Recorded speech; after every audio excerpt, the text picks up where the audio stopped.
Gina, again, I got to start by saying thank you so much for the privilege to just have this conversation. I feel like the conversation is so rich as you share the different stories, and that's why I like setting up in sort of touch points of your life.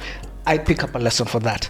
So now let's again swing this thing internationally. You know, Gina, I was you came to me one day and you're like, Richard, I need some help with digital, and it's going to be with a friend of mine.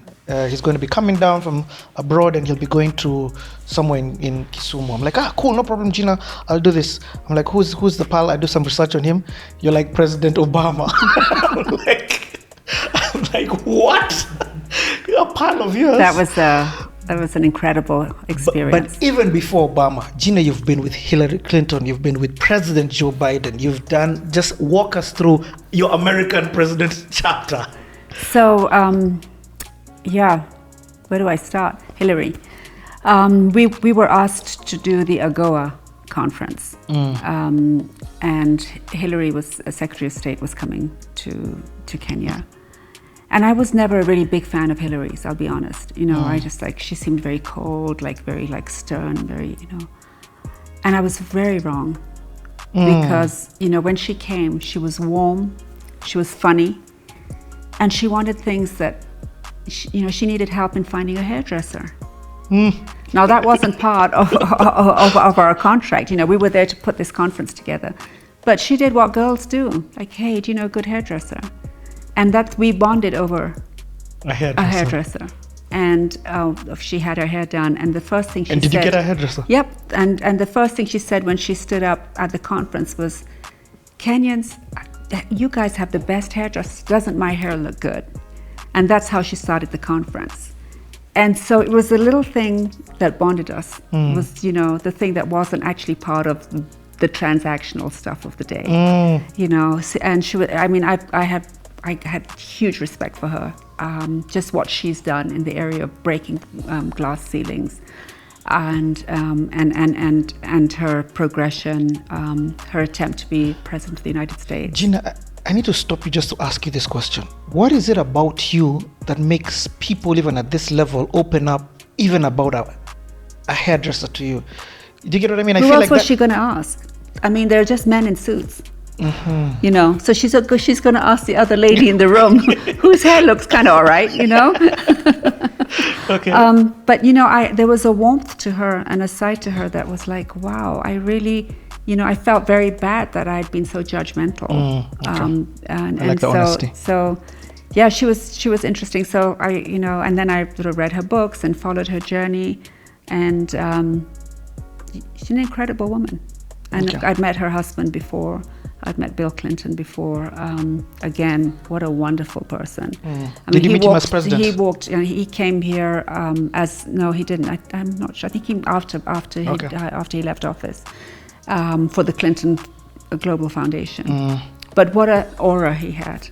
What an incredible presence the man has as soon as he walked through the room. Charming, very smart, and very humble. I think the one thing that I've actually picked up from all the presidents that I've met from the US is a sense of humility that they have. They never come, with any baggage of a title. They're just good human beings, and just they carry their, the importance that they've played on the world stage so well, but with no sense of arrogance.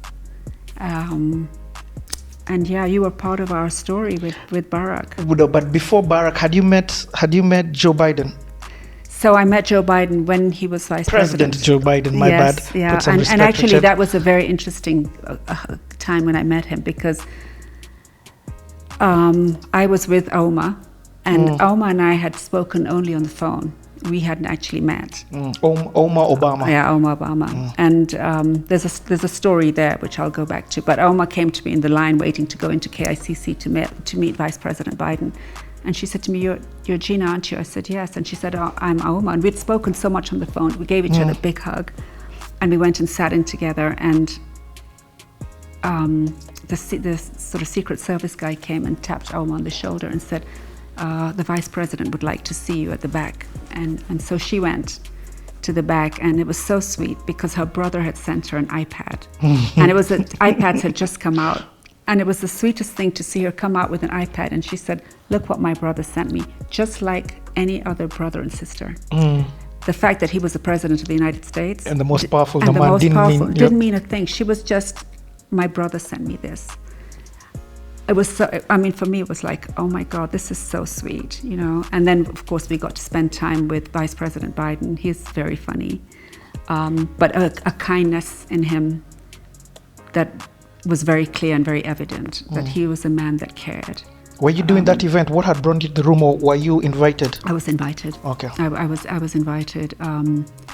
But very, like, and his wife, you know, a very special woman, very keen on education of women, and ensuring, you know, girls on the continent got adequate access to education. Like, they were a very fascinating couple.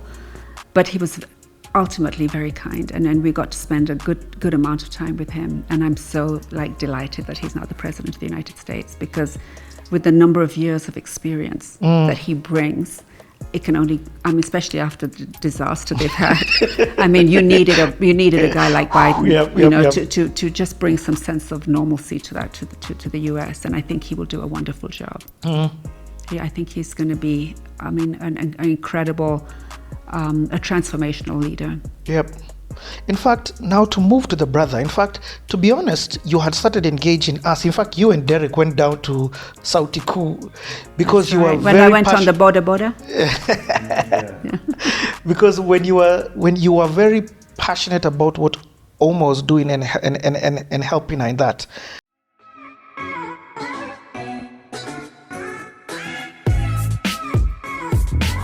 Hi, I've just landed into Kisumu. We're at the airport still. It was a beautiful time to arrive just after sunrise, and we watched the sun actually rise. So that was really special. But I'm really excited today because I'm here to see a special friend of mine, Dr. Auma Obama, and the new center that she's built. So I'm excited to go visit, and I'm excited that you guys are coming along with me. Thank you.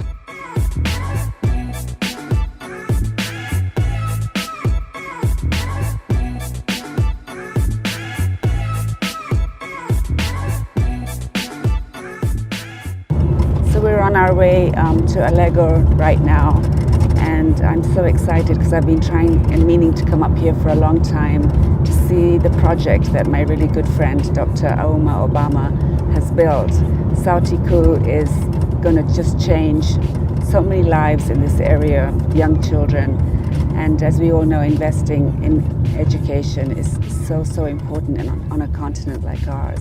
So I'm excited to get to Sauti Kuu and see exactly what Auma's been doing, but I'm sure, knowing her, that it's going to be absolutely amazing.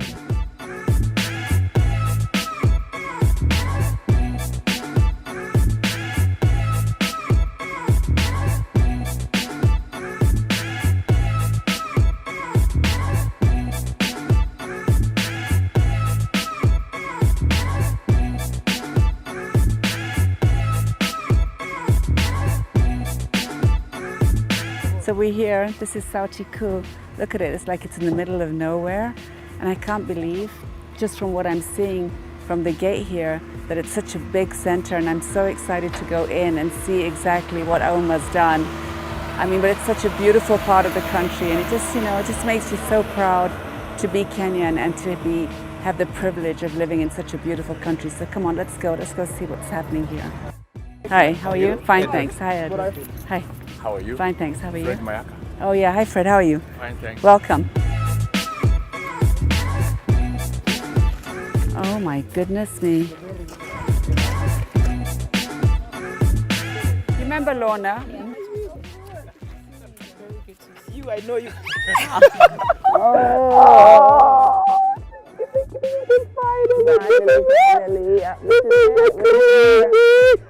Wow, it's amazing.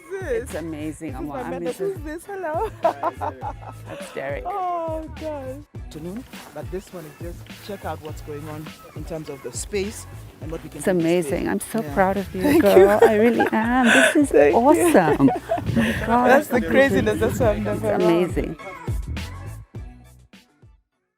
That's how I first met Auma. was through that call. And so they were going for the brothers' inauguration. They were going for the inauguration, Yeah. but she was already in the US. So then the Other side family here, members, yes. yeah. And so her and I had a lot of, we talked on the phone a lot, but we hadn't met until we now are meeting with Vice President Biden. Oh, this had happened before. Yes. Okay, I get. Yeah. Of course, yes. And then, of course, Auma and I she became my sister in every sense of the word.